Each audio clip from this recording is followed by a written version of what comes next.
the LaxFactor podcast.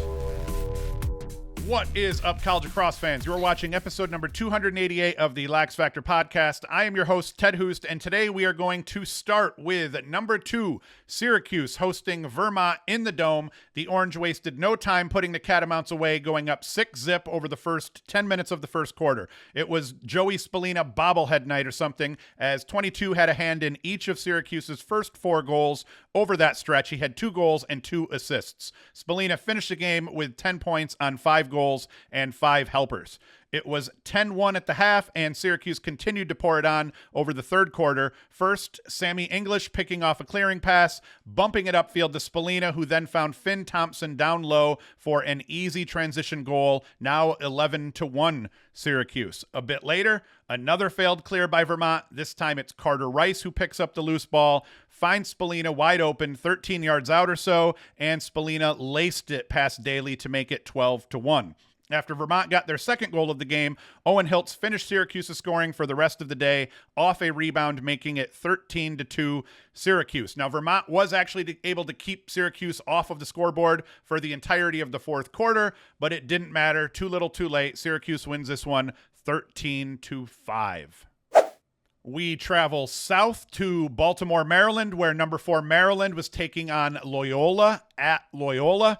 A defensive game throughout, with both teams getting a chance to hold the lead at one point or another. The game's first goal wasn't scored until the 3:24 mark in the first quarter. Daniel Kelly, a 3-quarter lefty bouncer from distance, dished by Matthew Keegan. Loyola would go on to take a 3-1 lead after Luke Murphy buried one left-handed on the run off a substitution advantage. After a quick Maryland goal, the Hounds would rattle off 2 more goals, this time Brady West unassisted, giving Loyola a 5-2 lead. Maryland's attack seemingly hadn't gotten off the bus for most of the game up to this point, but finally woke up over a 4-goal run. Eric Spanos started and finished the run and put up 3 of the 4, with Braden Urksa also chipping one in. Spanos' 4th goal of the game, 3rd of the run, gave the Terps a 6-5 lead, their first lead since it was 1-0. We skip ahead. Terps up by a goal with 8.1 seconds left. Loyola is starting with the ball at X off a timeout. Keenan Everett is the guy with the rock and Will Shallard defending, and Everett does the unthinkable. He just books it up the right side, lets it go with about 3 seconds on the clock, and somehow beats McNaney on the near side, McNaney's stick side, and now we're going to go to overtime. Maryland won the draw, the only possession of overtime. Matthew Keegan, the Binghamton transfer, got the ball at X, drove up the left side hard, dodged through help, maybe even had a little bit of a whirly bird in there, puts it past Watkinson. Terps are now 2-0. In nearby Charlottesville, number 6 Virginia was hosting Colgate. UVA took a 2-1 lead after a long clearing pass that found Truett Sunderland on the right wing all alone. He stepped up with his hands totally free and smoked one past Matt Lacombe, the Colgate goalkeeper. But Colgate kept things interesting early, answering with just over a minute later. Hunter Druin picked up a stray shot off the left wing, took a few steps into the middle of the field, and put one past Matt Nunes, stick side high. We're now tied at 2 apiece. Another long clearing pass to Truett Sunderland, but this time he finds Ryan Colsey near the left side of the cage, and Colsey puts it home after putting a couple of fakes on Lacombe. 3-2 Virginia, and that was the start of a 7-1 Cavalier run. That run was capped after Matthew Nunes made an easy save on the defensive end, pushed the ball upfield. Millen got a hold of the ball at one point. BT beat it down to Sunderland, who buried it, giving UVA a 9-3 lead. The Cavs would go on to win 19-9. Even further south, we have Jacksonville hosting number 7 Duke in sunny Florida. After getting trounced by Syracuse in their opener, Jacksonville had other plans for the Blue Devils, and they kept things very interesting early. Jacks took a 2-1 lead in the first quarter when Jack Taylor found himself in trouble, getting double-teamed. He flips it to Nicky Brown on the crease for an easy finish. Game tied at 4s. Jacksonville's Dalton Hubbs laced one from deep on a man-up opportunity, giving the Dolphins their second lead of the game, 5-4 with 11:04 to play before the half. Now, Duke isn't having it at this point, though, as Chris Cusalito, he'd take his man down the alley, get underneath, and score right on the doorstep. That tied things up at 5s and also started a 10-2 Duke run that would result in this game going the way of the Blue Devils by the end by a score of 14-9. Transfers, Eric Maliver, 2 goals and 2 assists, and Luke Graham, 3 goals and a helper, once again paced Duke in scoring on the day. We head back to Baltimore, where number 8 Johns Hopkins is hosting number 10 Georgetown. The Hoyas jumped out to a 2-1 lead after Fulton Bayman quick dodged from X up the right side and beat Luke Stout as he crossed GLE. Hopkins would answer with Brooks English winning a substitution battle at midfield, streaked up the field where no one stopped him. He stepped himself down into a goal with Matt Collison getting credited with the assist. We're now tied at 2s. That started a 4-goal run for the Jays, capped by Hunter Chauvet, a low-to-low stinger that beat Anderson Moore and gave Hopkins a 5-2 lead. The Hoyas wouldn't really threaten from there, as the Jays would go on to win by a score of 11-6. We travel south once again, this time to Chapel Hill, North Carolina, where the number 16 Tar Heels take on the number 15 Michigan Wolverines.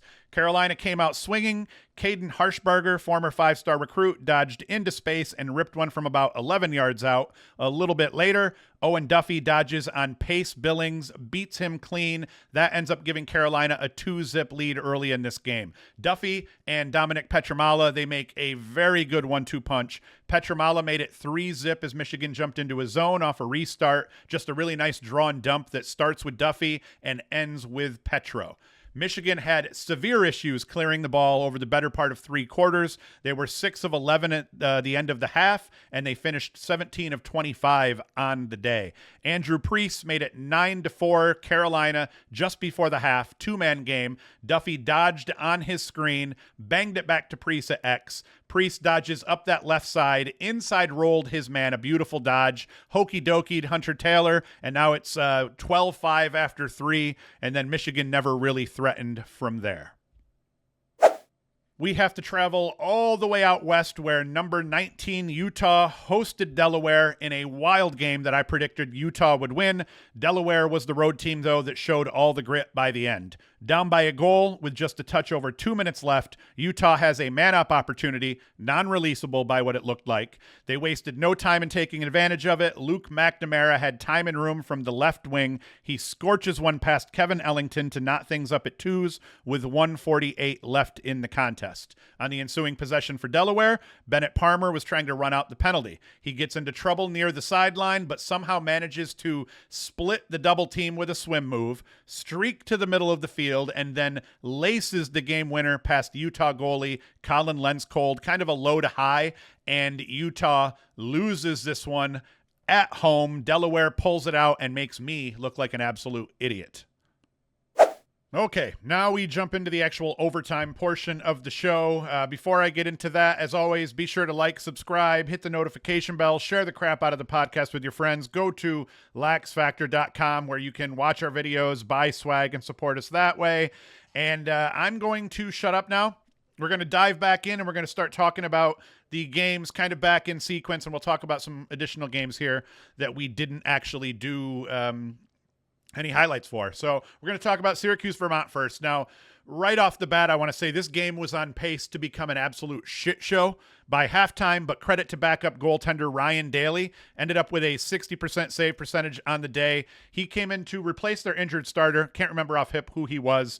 He made 18 saves in cage for Vermont, and it's the only reason Vermont didn't experience the same ass beating that Jacksonville got in week 0 at the hands of Syracuse.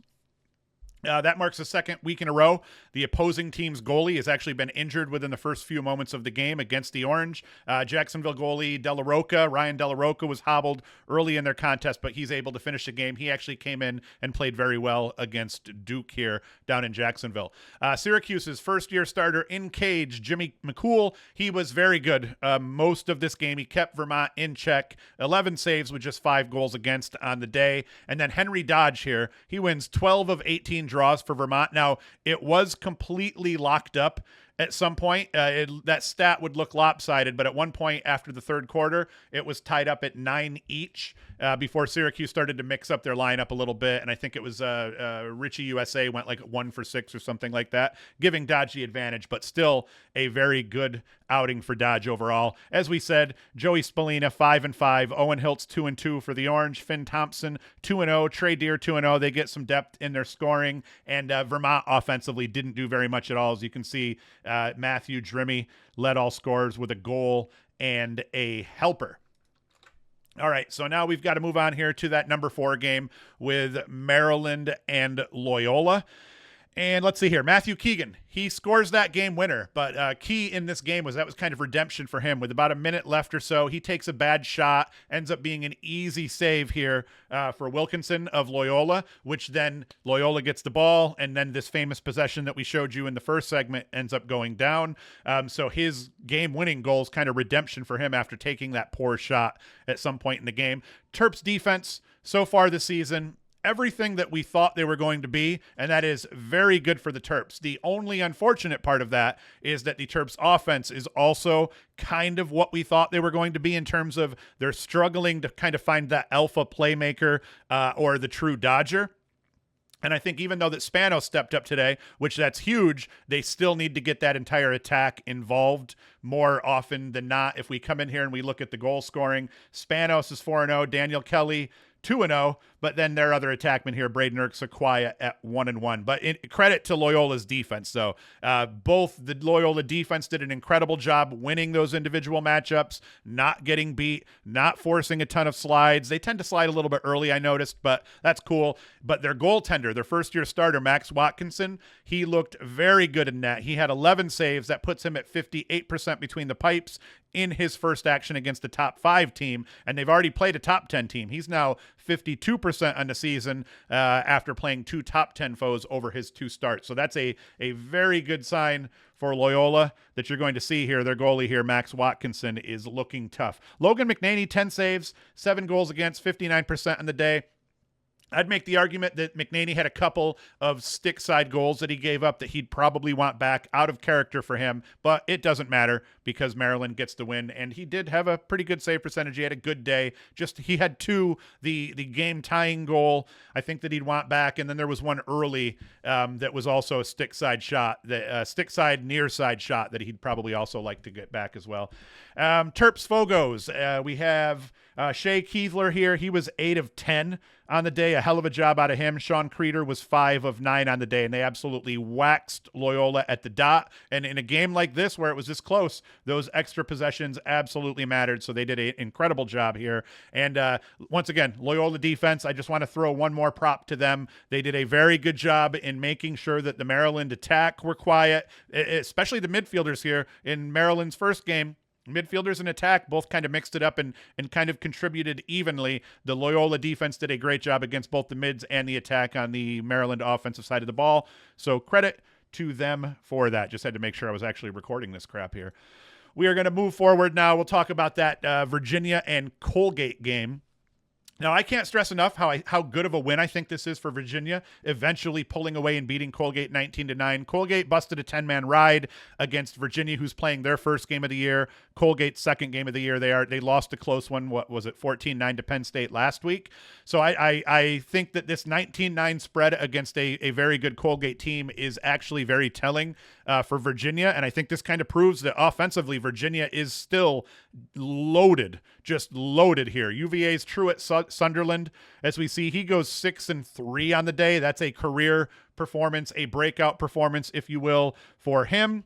LSM, Ben Ware over here, gets 2 goals, a dish, 2 caused turnovers, grabbed 9 ground balls. A hell of a game for him. I'm coining a new phrase, quadruple single. It can only kick in if you're a long pole and you have 4 stat lines, including goals, assists, ground balls, and takeaways. And, Ware just coined the phrase for me here. Hell of a job out of him. Another great sign for UVA is at the faceoff dot.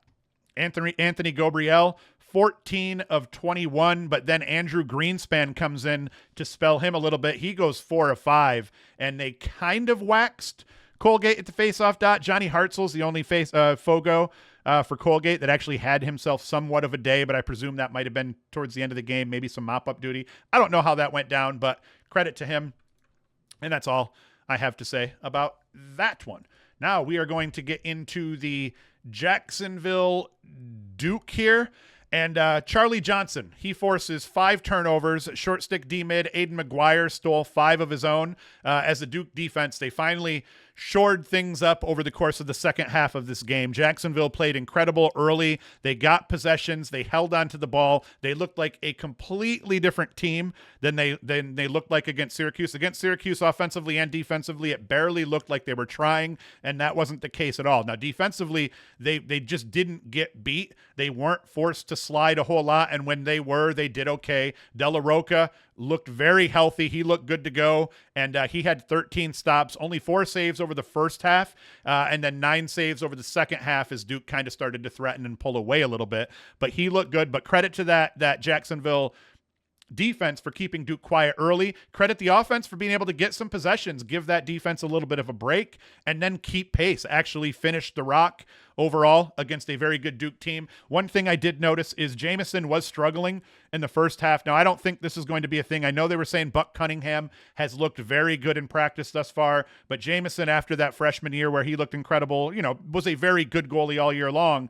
He only makes 2 stops in the first half, 6 goals against. They bring in Buck Cunningham, 4 saves against, 3 goals against. I don't think that was just Cunningham coming in and playing better. I think the Duke defense deserves a lot of that credit for just settling down and figuring shit out.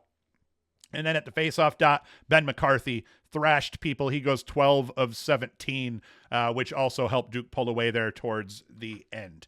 We're going to now move on to the Hopkins game, which I watched the full game of this one.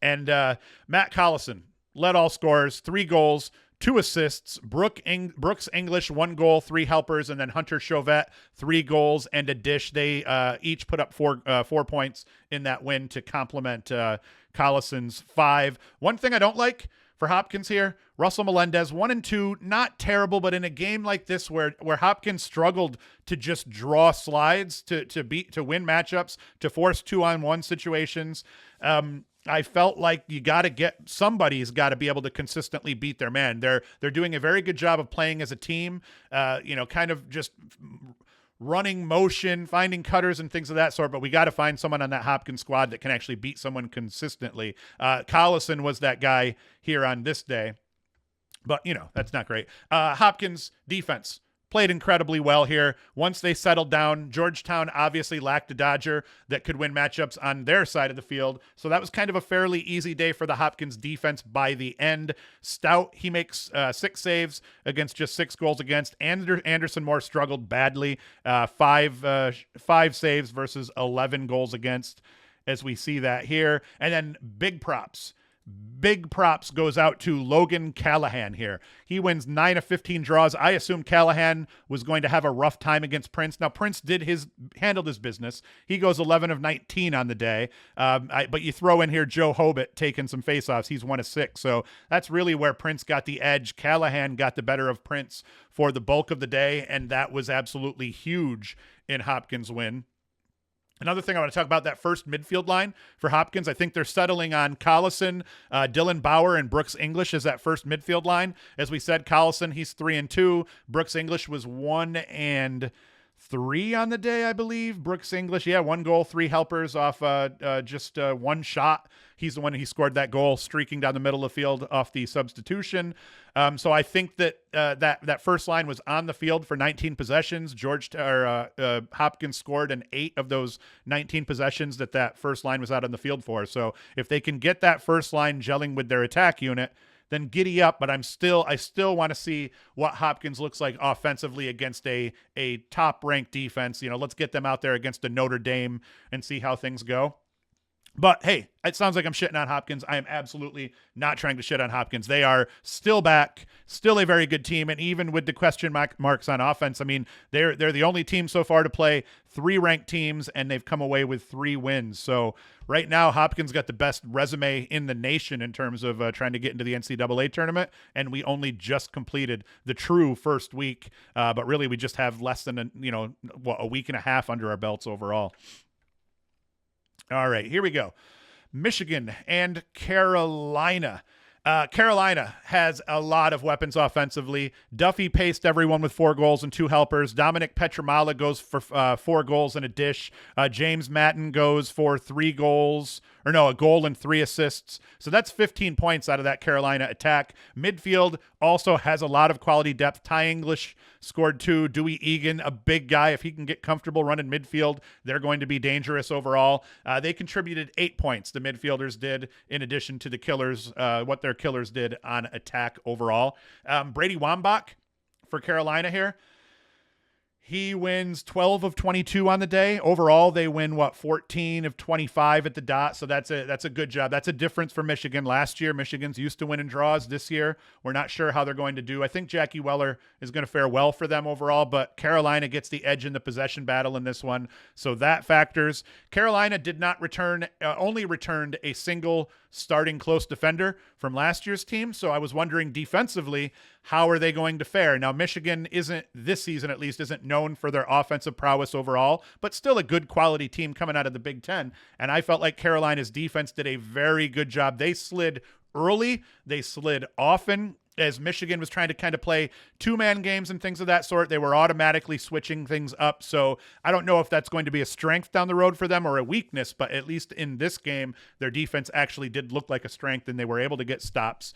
2 biggest takeaways. And then Gian Fricaro. I mean, what the hell? What a pickup Gian Fricaro is. Grad transfer goaltender from Princeton. He has a very good first outing, stopping 12 shots against just 6 goals against a quality ranked opponent in Michigan. So Carolina lucked out with that pick. Hunter Taylor for Michigan struggled, but I'd put that mostly on his defense. As I said, I'm a fan of Hunter Taylor. It's just the Michigan defense did not look good and doesn't always look good. 2 biggest takeaways from this game, though, for Carolina. Number 1, their attack is crazy talented, and with O'Neal and Schellenberger and guys like that graduating, some new guys are going to have to step up, and I think a guy like Owen Duffy might be one of those guys that kind of steps up and starts to fill one of those, like, hey, I'm now a big cat within this land. All right, Delaware and Utah. We talked about that one. Utah, they had jumped out to a 3-1 lead by the end of the first quarter, held a 4-1 advantage before Delaware finally woke up, and then they go on to score 4 goals in each of the last 3 quarters after only scoring 1 in the first. Delaware does. Credit some tough-ass youngsters out of Delaware. I had picked Utah because I knew Delaware didn't have the same roster that they've had the last 3 seasons with all these big names on offense, even some big names on defense. So I figured a young Delaware team going on the road, cross-country, to play a Utah team that is now ranked and coming off a big win over Ohio State. I thought the Utes would have it, and that wasn't the case. These young guys for Delaware played incredible. Some of them, it was their first game action as a Blue Hen. Some of them, it was their first game action as Division I players, period. So a hell of a job by them. Props to OJ Morris, 10 of 17 at the faceoff dot here for Delaware. And then Logan Premtage, he goes 7 of 10. So Delaware dominates the faceoff dot in elevation. And then that was just one of the huge keys for the win here. Despite the loss, Ryan Steins for Utah, he has another big game, 2-5. I think he had 5 points in the win over Ohio State. He goes 2-5 in this one. So it's a bright spot for them. Not too bad. We are now going to talk about UMass and Army. Army led 6-0 after the first quarter, but UMass was able to battle back. They get back to within 7-4 by the half, but 6-1 over the course of the third quarter put the game out of reach as Army goes on to win 16-9. All-American Evan Plunkett, quiet, as you see his stat line right here. He goes 1-1 off just 2 shots, so a hell of a job by the UMass defense keeping him at bay. Jackson Eicher, he saves the day for Army, though. He goes for a hat trick off 6 shots, and that, when your stars, and not that Eicher isn't one of their stars, but when a guy like Evan Plunkett is quiet, somebody else has to answer the bell, and in this case here, it was Eicher. Sean Byrne for Army, 6 saves, 4 goals against. A lot of games where goalies only had 6 saves to very few goals against here. It's early in the season. I guess that stuff happens. And UMass played 2 goalies. Owen Salinger, 5 saves off with 1 goal against. Tyler Blues. I'm guessing Blues probably got the start, got pulled, and that's how that ended up playing out. And then Will Coletti at the dot, 8 of 12. That's what you expect Coletti to do for Army here all season long. So in their first action, Army gets a win. We have Denver, Air Force. Denver, they go on the road to take on Air Force after losing to Hopkins in week 0. The Pios, they were up 4-3 after the first, 9-4 at the half. Air Force kept things respectable in this game, but never really threatened after tying things up at 2s early in that first quarter. Now, I think Denver fans would have liked to see Denver beat these guys up a little bit more, maybe even like a 15-4 kind of win, because Air Force lost to Lafayette last week, and that's not great for Air Force. Lafayette isn't known, at least, for being the kind of team that's going to beat teams like Air Force that have, over the last 8 years or so have kind of been interesting to watch. Michael Kraus, the Fogo, not the Filthy Dodger from UVA, but the Fogo for Denver. He wins 14-25 at the faceoff dot. That's a very bright spot for Denver. Denver has been loaded with faceoff talent for the last seemingly 6 to 8 years or something like that, even with some of them overlapping. Stathakis is gone. They did not fare well against Hopkins and Callahan last week, so to see Kraus, the Fogo, win some faceoffs, a bright spot for Denver. Joshua Carlson was 2-2. He paced all scorers for Denver. Teammates Mick Kelly, Jack Tortolani, their stats aren't in here on the screen. They both put up 2 goals and a dish. And we have Rutgers. Stupid Rutgers and Stony Brook, number 20 Rutgers. There's been questions. I've had questions. How's Rutgers going to fare this season without all the transfers that they've been kind of using to bolster their roster each year? And so I've been kind of wondering, but they win their first 2 games, so it's like, all right, maybe Rutgers is ready to go. And Stony Brook proved that some of those questions are warranted in terms of what's Rutgers really going to be like without all these transfers, as they beat Rutgers 9-8. Ray O'Brien scored the game-winning goal, or we'll call it the eventual game-winning goal, with 25 seconds to play in the third quarter. Standout performance from Stony Brook goalkeeper Jamison McLaughlin. He goes for 13 saves, 8 goals against. He wins the goalie battle by a small margin, as Carden Stoller had a good game here for Rutgers as well with 12 saves. But McLaughlin, he wins the goalie battle, and they win the game. Stony Brook also dominated possessions here, as you just look at the Stony Brook faceoff guys. 7 of 11 out of Robbie Smith, 5 of 8 out of Chris Esposito. They combine for roughly 63.5% or so of the draws, and Stony Brook ends up winning this game. If we dive in here, we look at some of the other scores before I end this. Ohio State beat up on Cleveland State. That's what we would kind of expect. High Point needed OT to beat VMI. Navy thrashed Iona, albeit not by the 18 goals that was predicted by Vegas. St. John's needed a last-minute goal to beat New Jersey Tech. Richmond came out, beat up on Bobby Moe, so that was a good thing for Richmond. Sacred Heart, another one that screwed up all my bets, beat St. Joseph's 12-11, so there's a little bit of a flip. St. Joseph's has been a very good team over the last couple of years. They've graduated, pretty much bled talent, and now, Sacred Heart kind of flipped it on them. Boston U wins 9-7, and I think that's about it, folks. We're done here. We've got a couple of games today. Penn State on the docket here at noon. So by the time you're watching this, that game will already be going on. New format. I'm always going to front load these videos with highlights and recaps, and then we'll come back to the second half to do the overtime. So that's it. As always, please support the crap out of us. Go to LaxFactor.com, buy a t-shirt, buy any type of swag. We got a bunch of swag. Share the podcast, subscribe, do all that good crap to keep things rolling here. We're going to grow. We're going to keep putting out shorts, a lot more kind of film review videos and all that stuff. I'm going hard this season. And as always, come back Wednesday for the Wednesday show. Different format for the Wednesday show. Not going to be fully previews, but we're going to include some film review from stuff this week, things like that. So, hey, thank you for watching. Thank you for listening. And as always, well, not as always, but at least at this point here, Hoost is out. The LaxFactor Podcast.